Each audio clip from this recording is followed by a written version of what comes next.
नज़्म कहना एक ऐसी सलाहियत का नाम है जिसमें किसी भी शायर का फिक्री निज़ाम और एक अलग उसलूब की बुनियाद रखने का हुनर बहुत अहमियत रखता है। नज़्म यूं तो दूसरी तख्लीक़ात की तरह ही गहरा मुशाहिदा और मुसलसल मश्क चाहती ही है, साथ ही साथ उसके लिए बात को तसलसल, ज़ब्त और सलीक़े से कहने की शर्त भी लाजमी होती है। हम आज जिस शायर की तफसीलात के साथ आपके सामने हाजिर हुए हैं वो उर्दू के जदीद नज़्मगो की हैसियत से इस वक्त अपने उसलूब और अपने अंदाज़ बयान की बुनियाद पर दूसरे तमाम नज़्मगोयों से मुमताज़ हैं, और साथ ही साथ उन्होंने बग़ैर किसी शोहरत और नामो नमूद की हवस के अपनी ज़िंदगी के बहुत से साल इस सिन्फ़ की आबियारी में वक्फ़ किए हैं। वो जितनी अनोखी नज़्म कहना जानते हैं, उनकी गज़ल का जायका भी उतना ही अलग और नमकीन है। वो ज़िंदगी को किसी शायराना यूटोपिया की नज़र नहीं करते, बल्कि उसकी सतह पर तैरते हुए और गहराई में पलते हुए दुखों की हकीकत को बयान करने में निहायत सफ़ाकी और संजीदगी से काम लेते हैं। हमारी मुराद है उर्दू ज़बान की एक निहायत मुनफरिद और अहम आवाज़ शारिक कैफ़ी से।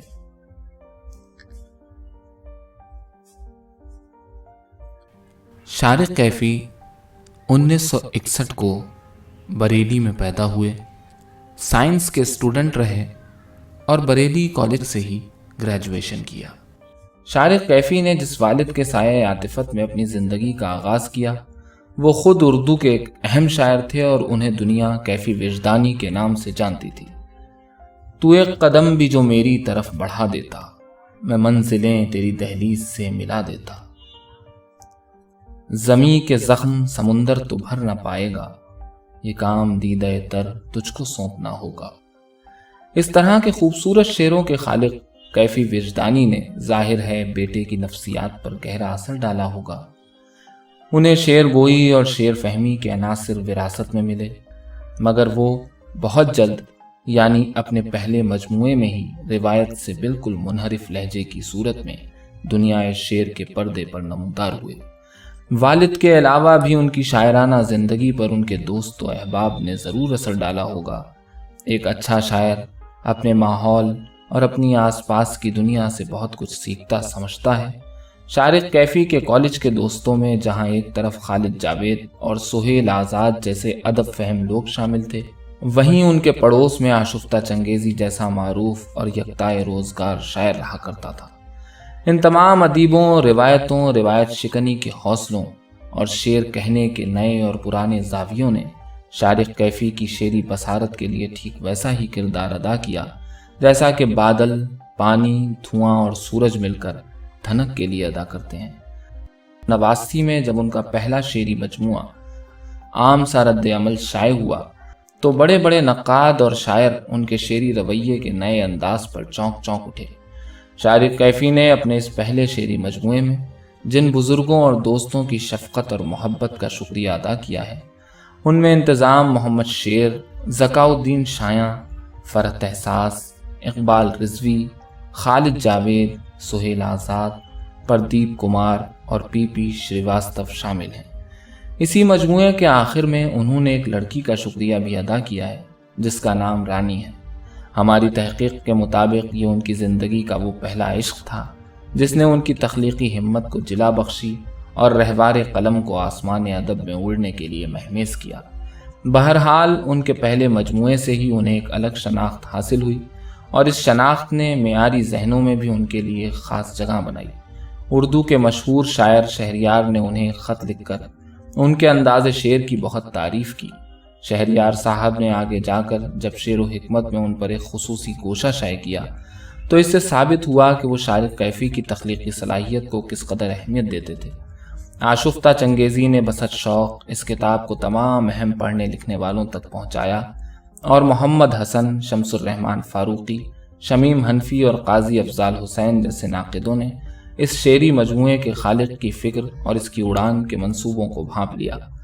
लेकिन ये बात भी बहुत अजीब है कि इस मजमूए की इशाअत के 17 साल बाद तक शायर ने एक शेर भी न कहा। उनकी तख्लीक़ियत से ये दूरी बहुत ताज्जुब खेज़ तो थी, लेकिन जब गज़लों पर मुश्तमिल उनकी दूसरी किताब यहाँ तक रोशनी आती कहाँ थी 2008 में शाये हुई तो उसमें भी उनके वही तेवर और उसलूब की वही नुदरत मौजूद थी।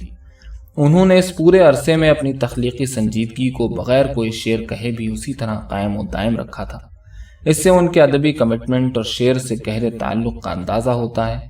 لیکن 2 سال بعد ہی سن 2010 میں ان کی کتاب اپنے تماشے کا ٹکٹ شائع ہوئی تو اس نے لوگوں کی نظروں میں شارق کیفی کو بطور نظم نگار ایک نئے اور زیادہ مضبوط رنگ میں پیش کیا۔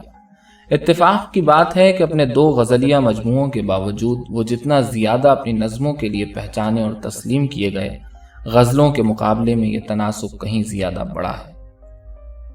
اس کا اندازہ اس بات سے ہوتا ہے کہ ان کے دونوں غزلیہ مجموعوں پر کسی نقاد کا کوئی حرف بھی موجود نہیں تھا، جبکہ نظم کے پہلے ہی مجموعے پر اردو کے گراں قدر نقاد شمس الرحمن فاروقی نے اپنی حیرت اور خوشی سے ملے جلے تاثرات ایک مضمون کی صورت میں قلم بند کیے تھے۔ کہا جا سکتا ہے کہ شارق کیفی اپنی تمام شہرت اور معتبر تخلیق کاروں، نقادوں اور قارئین کی پسندیدگی کے باوجود کبھی کسی تعریفی دھوکے کا شکار نہ ہوئے۔ ان کی زندگی کا سفر عین ان کی شاعری کے ساتھ ساتھ مستقل ایک سکون بخش اور گہرے تفکراتی لمحے میں گزرتا رہا ہے۔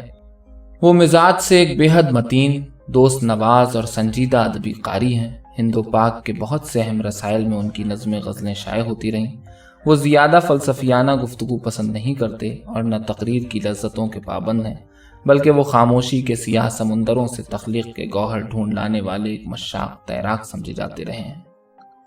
شارق کیفی نے اپنے پہلے مجموعے میں یہ بات اپنے پڑھنے والوں پر ظاہر کر دی تھی کہ وہ روایتی طرز کے اسلوب کو آگے نہیں بڑھانا چاہتے، بلکہ اردو شاعری کی شاندار روایت سے فائدہ اٹھاتے ہوئے اس کے دھارے کو کسی اور سمت موڑنا چاہتے ہیں۔ حالانکہ غزل کہنے اور سننے والوں دونوں کے لیے یہ مرحلہ بہت مشکل اور سخت ہوتا ہے، لیکن اگر کسی شاعر کے اندر غزل کی قبا تبدیل کرنے کی صلاحیت ہے تو غزل بھی اپنے پرانے پیرہن اتارنے کے لیے تیار ہو جاتی ہے۔ غزل کے اس مزاج کا بھرپور فائدہ شارق کیفی نے اٹھایا ہے۔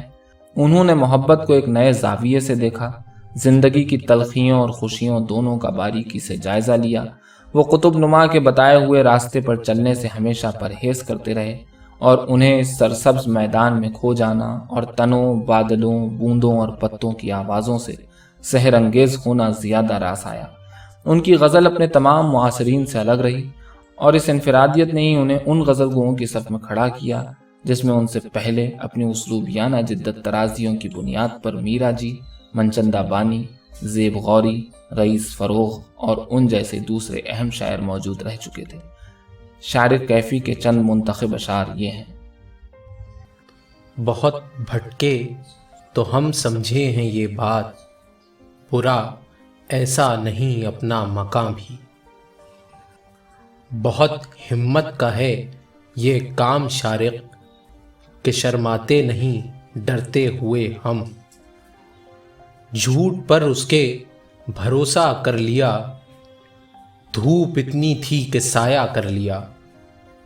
کس احساس جرم کی سب کرتے ہیں توقع، ایک کردار کیا تھا جس میں قاتل تھا میں۔ پتہ نہیں یہ تمنائے قرب کب جاگی، مجھے تو صرف اسے سوچنے کی عادت تھی۔ رات تھی جب تمہارا شہر آیا، پھر بھی کھڑکی تو میں نے کھول ہی لی۔ اچانک ہڑبڑا کر نیند سے میں جاگ اٹھا ہوں، پرانا واقعہ ہے جس پہ حیرت اب ہوئی ہے۔ ایک دن ہم اچانک بڑے ہو گئے، کھیل میں دوڑ کر اس کو چھوتے ہوئے۔ شارق کیفی کو معاصر اور جدید اردو شاعری میں نمائندہ حیثیت حاصل ہونے پر کسی اچھے ادیب کو ذرا بھی شک نہیں رہا۔ ان کی شاعری کی گونج ہندوستان کے ساتھ پاکستان میں بھی برابر گونجتی رہی۔ پاکستان کے شہر لاہور میں مقیم اردو کے ممتاز شاعر ابرار احمد ان کے تعلق سے کہتے ہیں، ہمارے ساتھ کے لکھنے والوں کا یہ کمال رہا ہے کہ قابل ذکر شاعروں نے اپنی اپنی زندگیوں کو اپنے طور پر ایک الگ رنگ ڈھنگ سے بیان کرنے کی کوشش ضرور کی ہے۔ شارق کیفی سے میرا پہلا تعارف شبخون میں اکٹھے چھپنے سے آغاز ہوا، اور پھر وہ جو کہتے ہیں کہ عمر بھر ایک ملاقات چلی جاتی ہے، تو کچھ ایسا ہی معاملہ ہمارے ساتھ بھی رہا۔ ہوتا یوں ہے کہ آغاز میں بہت پرشور منظر بنتا ہے، لیکن آہستہ آہستہ ٹھہراؤ آ جاتا ہے، اور جن کا حقیقی مسئلہ ہوتا ہے وہی منظر پر موجود رہ جاتے ہیں۔ معاصر نظم میں جن چند ناموں کی بامانی موجودگی پہ کوئی کلام نہیں، شارق کیفی انہی چند ناموں میں سے ایک اہم نام ہے۔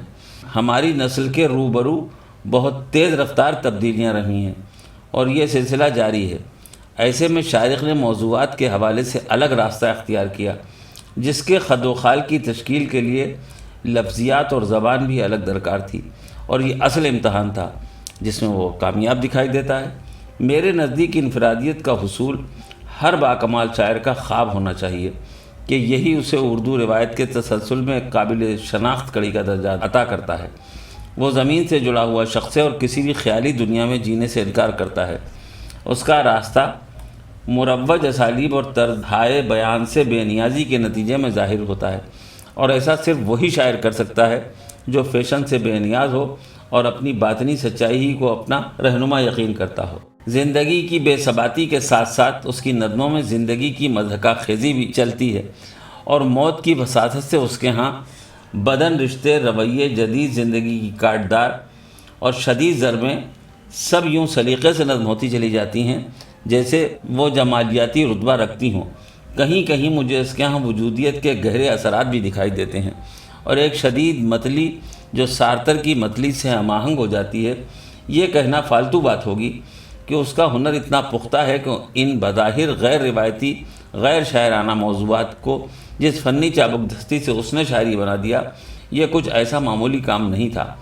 عام زندگی کے مظاہر جیسے گھر اور خاندان اور بچے ہمیں اپنی مسلسل موجودگی سے یہ بھی بتاتے ہیں کہ وہ زندگی سے کس قدر جڑا ہوا شخص ہے۔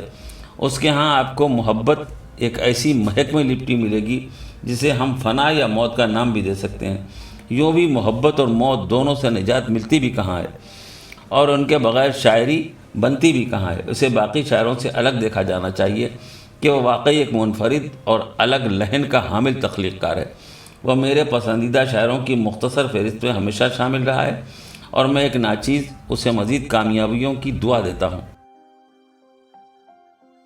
شارق کیفی نے خود اپنی نظموں کے مجموعے میں لکھا ہے کہ ان تمام لفظوں کے تخلیقی عمل میں ایک ناقابل فہم مگر بے حد اہم عنصر خالد جاوید کا افسانہ بھی ہے، خاص طور پر اس مجموعے میں شامل موت سے متعلق نظمیں۔ موت اور اس سے جڑے اسرار اور اس عجیب گتھی کی جانب خالد جاوید اور شارق کیفی دونوں کی توجہ ایک بے حد دلچسپ بات ہے۔ ادبی تاریخ میں یہ بات ضرور لکھی جائے گی کہ موت کی پراسراریت اور اس سے جڑے فلسفوں نے اردو کو دو ایسے شاہکار تخلیق کار عطا کیے جو اتفاق سے آپس میں بڑے گہرے دوست بھی تھے۔ اس کے علاوہ بھی شارق کیفی کی نظمیں ہماری روزمرہ زندگی میں جبر، تسلسل کے ایک بیزار اور طویل سلسلے، رسموں رواجوں کی اصلیت اور وجودیت سے جڑے کئی دوسرے اور اہم مسائل کو اجاگر کرتی ہیں۔ ایسا نہیں ہے کہ یہ نظمیں صرف ان قصوں یا باتوں کی دوسری جانب دھیان دلوانے پر چونکا کر اپنا رول ختم کر دیتی ہیں، بلکہ شعری انداز اور ندرت بیان کے لحاظ سے بھی ان نظموں کی حیثیت بالکل جداگانہ اور منفرد ہے۔ ان نظموں کی دنیا میں داخل ہوتے ہی قاری زندگی اور اس کے تعلق سے موجود ہماری قدیم و جدید اخلاقیات، تہذیب اور تمدن کے تمام زاویوں کو گویا آئینے میں دیکھ سکتا ہے، جہاں ان کی حقیقت ایک بالکل الٹی صورت میں ہمیں نظر آتی ہے۔ شارق کیفی کی نظمیں وہ بکرا پھر اکیلا پڑ گیا ہے، شادی کا دن، یہی رسی ملی تھی، اور مجھے ہنسنا پڑا، آخر ان صورتوں کی زبردست مثالیں ہیں۔ کتیا، مگر بلی کو رونا چاہیے تھا، مجھے ہوشیار کر کے ہی اس رات سونا چاہیے تھا کہ وہ گھر میں ہے، وہ یعنی میری موت۔ اسے کچھ بھی نہیں کرنا پڑا، مجھے تو صرف لمحے بھر کی اس شرمندگی نے مار ڈالا۔ وہ میرے حال پر منہ پھاڑ کر جب ہنس رہی تھی کہ جب وہ سامنے آئی، میری آنکھوں میں خوابوں کی چمک تھی، ہتھیلی پر دوا کی گولیاں تھیں جن کو بدلا تھا سویرے ڈاکٹر نے، اور میں نہایت مطمئن تھا کل کو لے کر۔ یہ منظر یوں نہیں، کچھ اور ہونا چاہیے تھا، اور بہت ممکن ہے ہوتا بھی اگر مجھ کو ذرا آگاہ کر دیتی وہ کتیا، وہ میری بلی۔ شارق کیفی کے تعلق سے نئی نظم کے شاعر و ادیب سید کاشف رضا کہتے ہیں، शारिक कैफी की बहरें देखें तो ऐसा लगता है कि कोई दुख है जो ओभी ओभी सांसों में अपना आप बयान कर रहा है। झूठ पर उसके भरोसा कर लिया जो कहता है कि दरिया देख आया, तन से जब तक सांस का रिश्ता रहेगा। कुछ बहरें ऐसी हैं जिनमें दुख तौसी पाकर आह की आवाज तक पहुंच गया है। मसलन, होने से मेरे फर्क ही पड़ता था भला क्या, कुछ कदम और मुझे जिस्म को ढोना है यहाँ, हाथ आना तो नहीं कुछ तकाजा कर आए। उनके यहाँ मामलाते मोहब्बत में गहरा तंज भी मिलता है।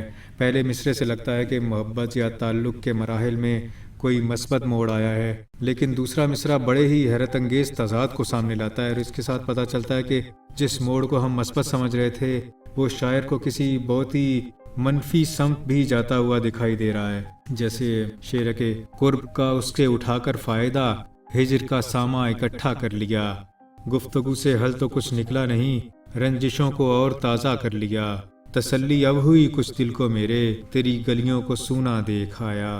ताल्लुक़ के मुख्तलिफ मराहिल की नफ्सियात देखिए तो उस पर कैसे कैसे नाजुक शेर लिखे हैं। जैसे गुफ्तगू करके परेशान हूँ कि लहजे में तेरे, वो खुलापन है कि दीवार हुआ जाता है, तय तो है अलगाओ बस ये सोचना है, कौन सी रुत में ये दुख अच्छा रहेगा।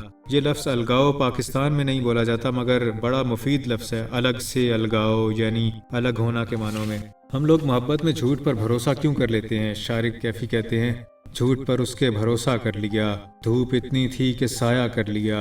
और ये शेर देखिए कि जिस माया किसी के हिस्से में, दिल किसी और की अमानत है। या फिर तवज्जो के लिए तरसा हूँ इतना कि एक इल्ज़ाम पर खुश हो रहा हूँ, आह उस मासूम को कैसे बताऊँ, क्यों उसे खोने की जल्दी है मुझे। लाख मध्यम हो तेरी चाहत की लो, रोशनी इतनी ही काफ़ी है मुझे, मुझको आसानी से पा सकता है कौन, मैं हूँ तेरे दर का ठुकराया हुआ। उनकी नज़मों में सबसे बुनियादी मौजू मौत है। इस मौजू के कई शेर्स आपको उनके यहाँ मिलेंगे जिनमें से कुछ की नफ्सियाती नज़ाकतें ऐसी हैं कि आप लरज़ कर रह जाएंगे। मसलन एक नज़्म है मश्क। इसमें एक जिंदा आदमी ये सोचकर लरज़ रहा है कि बीमारी के दौरान उसे बेहया होने की मशक कराई जा रही है ताकि मौत के बाद उसके जिस्म के हर उज़्व को देखा भाला और छुआ जा सके। ये अजीब बात है कि शारिक कैफी और खालिद जावेद दोस्त हैं और दोनों के यहाँ मौत रूप बदल बदल कर दिखाई देती है। शारिक कैफी ने कुतिया नामी एक नज़्म खालिद जावेद के नाम भी की है। इसमें एक और लर्जा देने वाला मंजर है कि एक आदमी मर रहा है और कमरे में मौजूद बिल्ली को इसका अंदाज़ा है जबकि खुद उस आदमी को उसका अंदाज़ा नहीं है।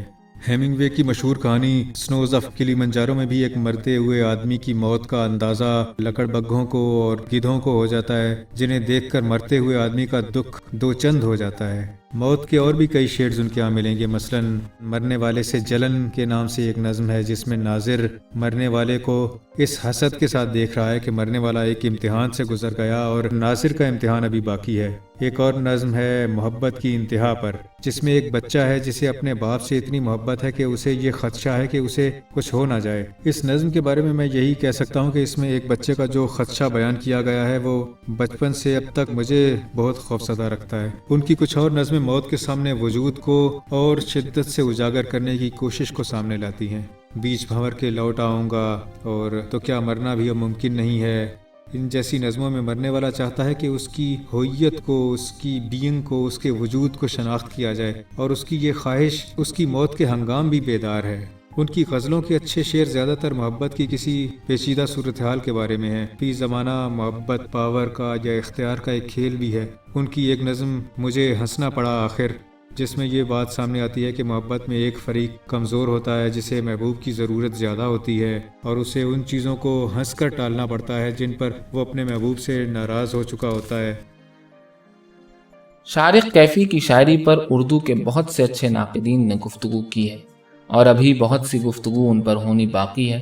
उनकी नज़मों के ताल्लुक़ से शमसुर रहमान फ़ारूक़ी ने सच लिखा है कि इन नज़मों में कदम कदम पर रोज़ाना ज़िंदगी की चीज़ें कभी अलामत बनकर, कभी किसी की सवाने का हिस्सा बनकर, कभी किसी तमसील का इशारा बनकर सामने आती हैं। बज़ाहिर रोज़मर्रा में रची हुई ये नज़में दर हकीकत बहुत दबीज़ हैं। अलामात औक़ाफ़ से बिलिरादा इज्तिनाब इन नज़मों को और भी दबीज़ कर देता है। हर सत्र को किस किस तरह पढ़ सकेंगे ये ख्याल हर वक्त साथ रहता है। शारिक कैफी की शायरी के 3 पड़ाव निहायत कामयाब रहे हैं। انہیں اس وقت اردو کے صفحے اول کے شاعروں میں شمار کیا جاتا ہے۔ وہ اپنی عام زندگی میں ایک کم گو اور بے نیاز قسم کے شخص ہیں، اس لیے ان کا تنقید و تبصرہ نوازوں سے دور دور تک کا واسطہ نہیں۔ ایسے میں ادبی دنیا کی جانب سے پیش کی گئی یہ چھوٹی سی کاوش امید ہے کہ ان کے کام اور ان کی تخلیقی ہنرمندیوں کے تعلق سے ہمارے ایک چھوٹے خراج محبت کے طور پر قبول کی جائے گی۔ شکریہ۔